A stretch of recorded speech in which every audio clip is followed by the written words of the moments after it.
Olá para todos. Estaremos comentando agora sobre a Páscoa judaica, a Páscoa cristã e os mitos e lendas que envolvem a Páscoa, principalmente o que fala sobre o coelhinho da Páscoa e os ovos da Páscoa. Vamos comentar sobre essas três coisas: Páscoa judaica, Páscoa cristã e os mitos e lendas que envolvem a Páscoa, como o coelhinho da Páscoa e os ovos da Páscoa. Começando, vamos falar aqui da Páscoa judaica.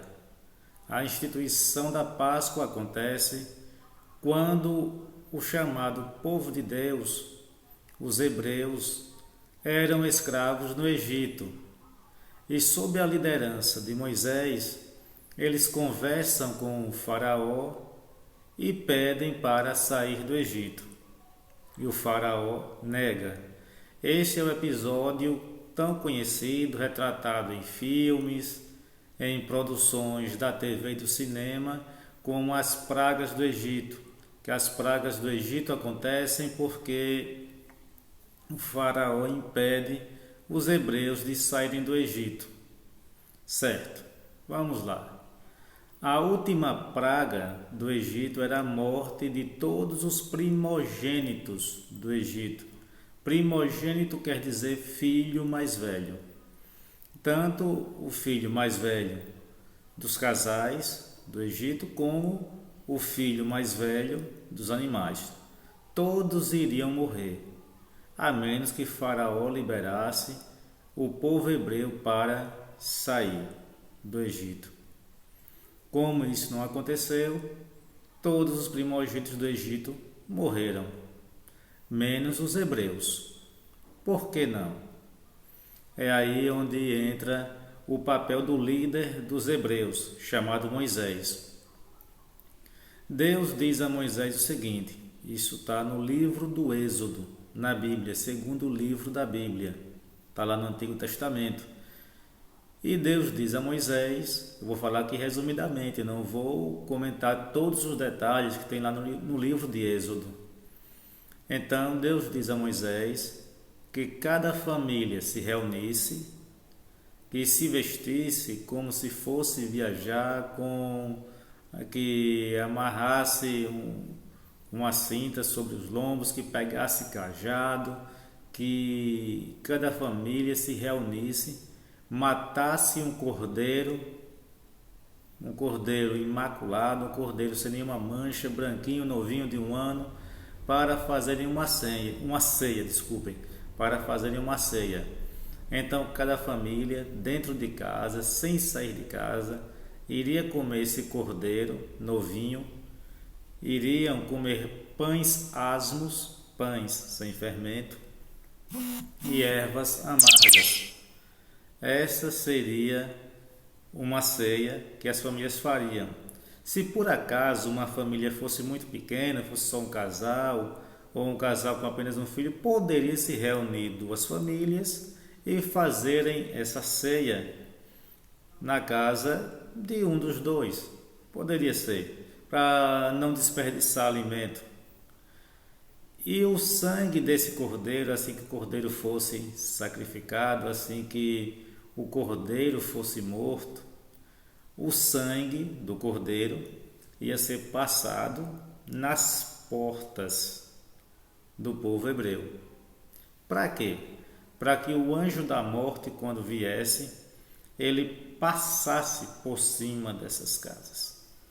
Ou seja, o anjo da morte passaria numa casa, não tem a marca do sangue, mata o primogênito daquela família, e se criasse animais, o primogênito de cada animal mataria também. E o anjo da morte passaria para a casa seguinte. Cadê? Tem o símbolo? Tem o sangue na porta? Não. Então mata o primogênito dos homens e o primogênito dos animais. Passava em uma casa, estava o sangue do cordeiro, então ele passava por cima, ou seja, pulava. Ou seja, mata e essa pula, passa por cima. Esse passar por cima, em hebraico, se chama Pesach. Pesach. Da palavra Pesach é que vem a palavra no nosso idioma Páscoa, que significa salto por cima, passar por cima. E depois, no outro dia, todas as famílias dos hebreus saem do Egito. No momento em que o faraó está lamentando a morte de seu filho, o príncipe do Egito morreu, o filho do faraó, e cada família egípcia teve seu filho mais velho morto, por causa da desobediência de faraó. E os hebreus saíram. Então, a cada ano, os hebreus comemoravam a Páscoa como sendo uma lembrança de que o Senhor, que o sangue do Cordeiro nas portas havia os livrado da morte, ok? Então lembrem essa expressão: o sangue do Cordeiro livrou os hebreus, o povo de Deus, da morte. Isso foi a Páscoa judaica. Vamos agora à Páscoa cristã. Entendam aqui cristãos como os seguidores do cristianismo. E o que é o cristianismo? O cristianismo é a doutrina que acredita que Jesus Cristo é Deus Filho, Filho de Deus, o Salvador, o intercessor entre Deus e a humanidade, entre Deus Pai e a humanidade. Porque dentro do cristianismo existe a ideia de trindade, um Deus trino, 3 em 1, Pai, Filho e Espírito Santo. É essa a ideia. Então, houve também uma ceia de Páscoa. Enquanto os hebreus comemoravam a Páscoa, o próprio Jesus Cristo chama os seus discípulos, os apóstolos, e faz a última ceia. Era uma ceia de Páscoa. E nessa ceia de Páscoa, ele foi traído. Ele foi traído, foi preso, foi morto, crucificado. Também é uma história que todo mundo conhece. A traição, a crucificação, a morte e a ressurreição de Jesus Cristo. E o que isso tem a ver com a antiga Páscoa, a Páscoa dos hebreus? É o seguinte: dentro do cristianismo existe também a interpretação de que o Velho Testamento são as sombras das coisas que vão acontecer na nova aliança, no Novo Testamento. Então acontece que Jesus Cristo é morto. Então Jesus Cristo simboliza o Cordeiro da Páscoa. Vejam que lá no passado, entre os hebreus, foi o sangue de um cordeiro, cordeiro de verdade, o bichinho lá, sem mácula, sem mancha. O sangue dele nas portas livrou o povo hebreu da morte. Porém, Jesus Cristo, ele representa esse cordeiro. E quando João Batista, aquele que batizou Jesus Cristo, o viu, ele disse a seguinte frase: Eis o Cordeiro de Deus, o que tira o pecado do mundo. E o próprio João Batista, que era primo de Jesus Cristo, ele chegou e disse: Esse é o Cordeiro de Deus, o que tira o pecado do mundo.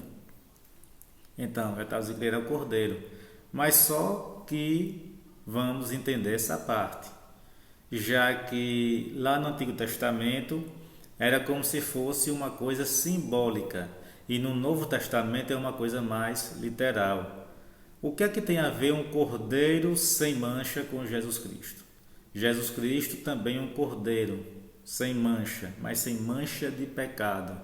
Jesus Cristo, Deus que se fez homem, que veio ao mundo em forma humana, o próprio Criador, Jesus Cristo, o Criador de tudo que existe, ele vem à Terra em forma humana, nasce de uma mulher, tem uma vida como qualquer ser humano, mas com uma diferença de todos os seres humanos.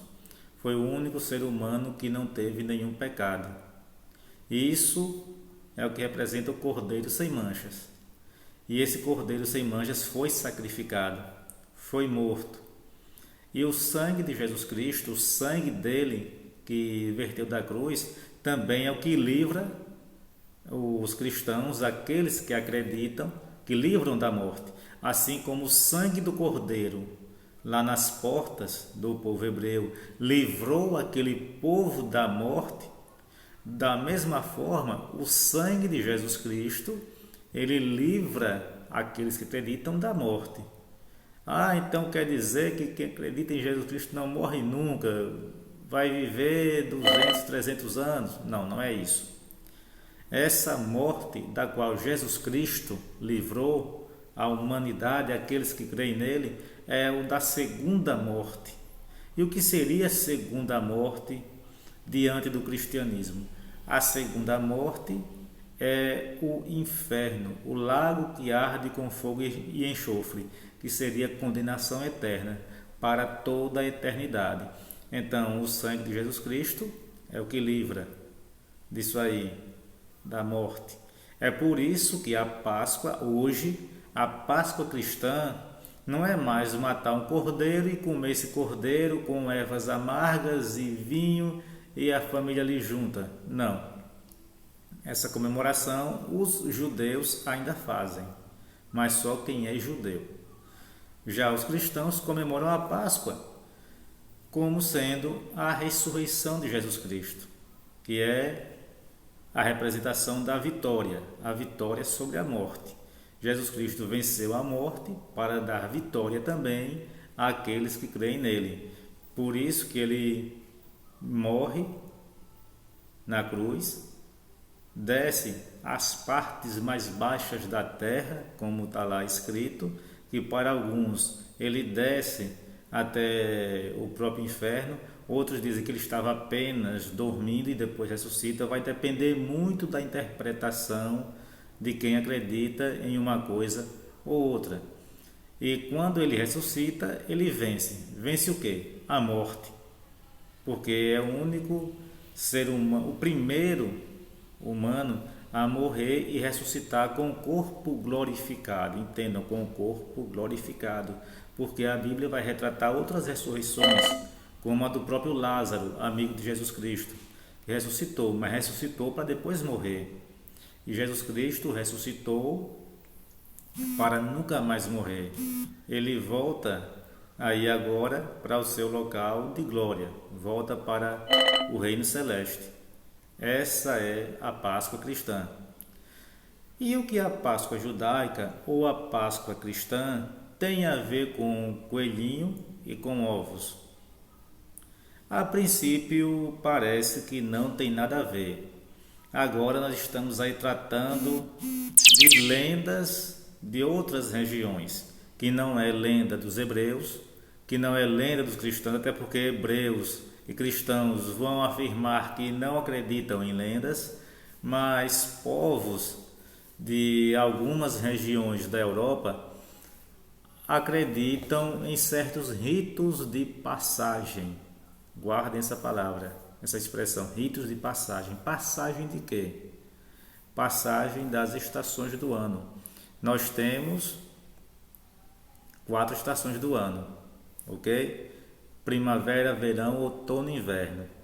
E a primavera, que acontece aqui no nosso hemisfério sul, onde fica o Brasil, a nossa primavera acontece no mês de setembro, lá para dia 21, 22 de setembro, mas só que lá no hemisfério norte, onde fica a Europa, onde fica Estados Unidos, lá no hemisfério norte, a primavera começa em março. As estações do ano são trocadas de hemisfério para hemisfério. Então, enquanto aqui estamos começando o outono em março, abril, maio. Isso mesmo, estou errado não, isso mesmo. Então, o que é que acontece? Lá no hemisfério norte, em março, começa a primavera. E observem que a Páscoa geralmente é comemorada entre o final de março e o começo de abril. É uma data móvel, não tem um dia certo do ano para se comemorar a Páscoa. Não existe isso, é uma data móvel. Por quê? Porque sempre muda de ano para ano, o domingo em que cai a Páscoa, certo?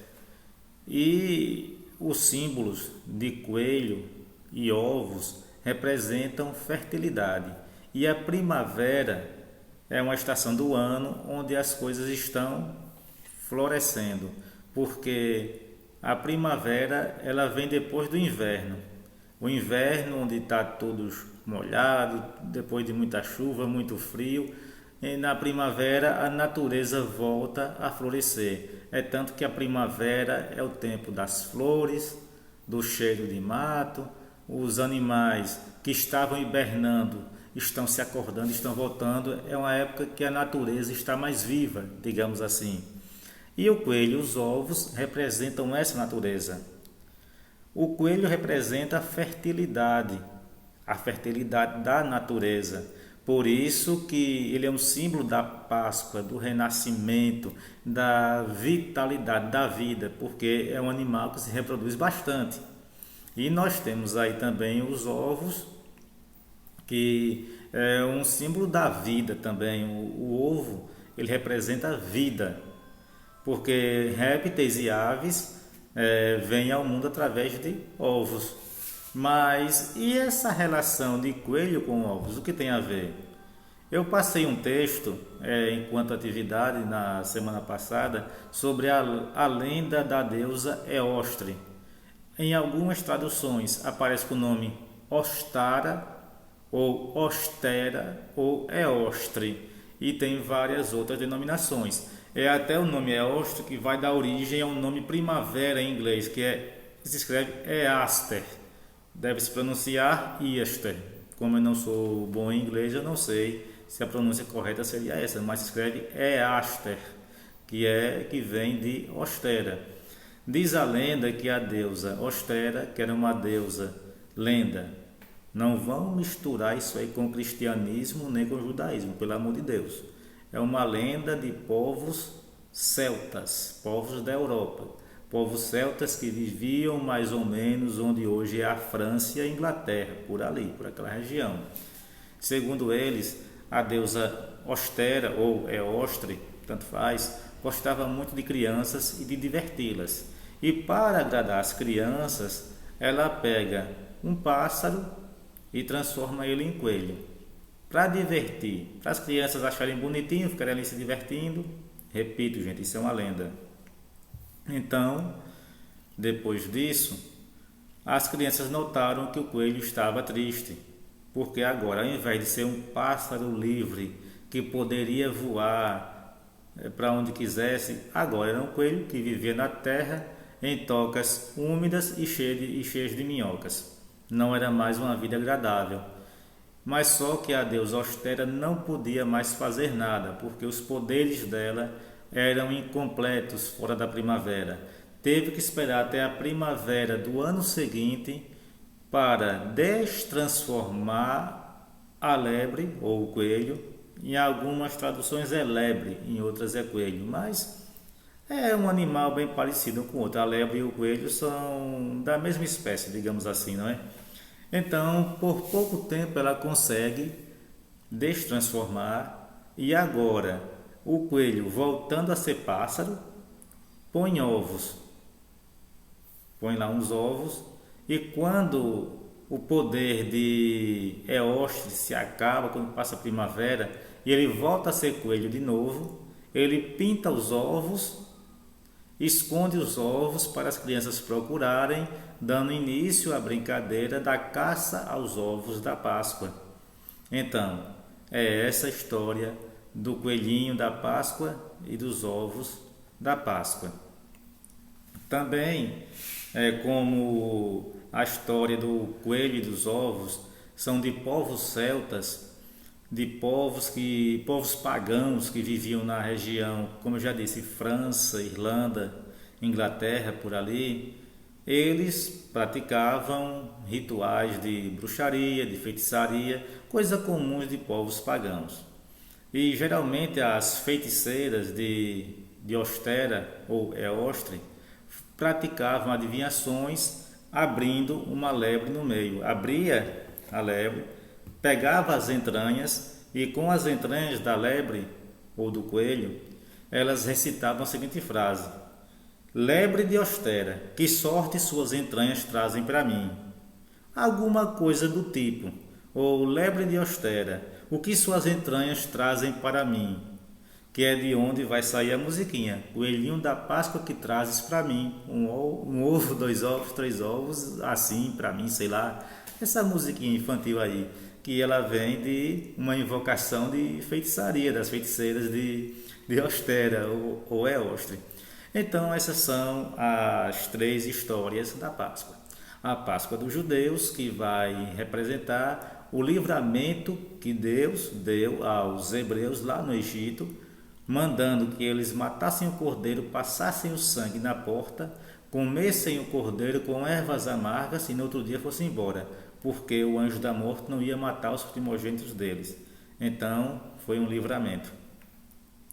A Páscoa dos cristãos, o livramento da segunda morte, do lago de fogo e enxofre, ou seja, do inferno, com a morte de Jesus Cristo na cruz, que foi o que livrou a humanidade do pecado. E por último, aqui, a lenda do coelhinho da Páscoa e dos ovos de Páscoa, ok? Ficamos por aqui e até a próxima.